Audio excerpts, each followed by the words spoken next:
રાજકોટ સાંઢિયા પુલની ગુણવત્તા સામે સવાલ. પુલના લોકાર્પણ પહેલા બ્રિજનો ભાગ બેસી ગયો કે અફવાઓ? સત્ય શું? બ્રિજના નિર્માણ માટે કર્યો છે 74 કરોડનો ખર્ચ.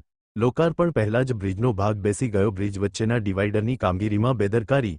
રાજકોટ મનપાના ઇજનેરે ગુણવત્તા અંગે કર્યો લૂલો બચાવ. બ્રિજ પર લોડિંગ ટેસ્ટિંગ કરાયું છે. સિટી ઇજનેર ભાગ બેસી ગયો છે, પરંતુ અકસ્માત નહીં સર્જાયો. સિટી ઇજનેર અહેવાલ સંજય પોપટ.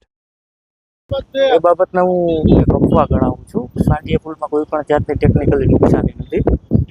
અને જે બાબત છે એ આપ જોઈ શકો છો કે આ સાઈડ છે એ જૂનો પુલ હતો, ત્યારે એરપોર્ટ અને આ આજુબાજુના વિસ્તારના પાણી નિકાલ માટે પાઇપ હતા. અમે જે નવો બ્રિજ બનાવ્યો છે તેમાં પાઇપ કાઢી અને એની જગ્યાએ નવું બોક્સ કન્વર્ટ કરવામાં આવ્યું છે. એ બોક્સ કન્વર્ટનો સ્લેબ છે એ અમે ફ્લેટ ભરેલો છે, એને કારણે જે મીડિયમ છે એ વચ્ચે ફ્લેટ દેખાય છે. બાકી કોઈ પુલ નિયમો કે એવી કોઈ પણ બાબત છે એ તદ્દન અફવા છે અને ખોટી છે. પબ્લિક માટે, વાહન વ્યવહાર માટે આ પુલ સેફ અને સાઉન્ડ છે.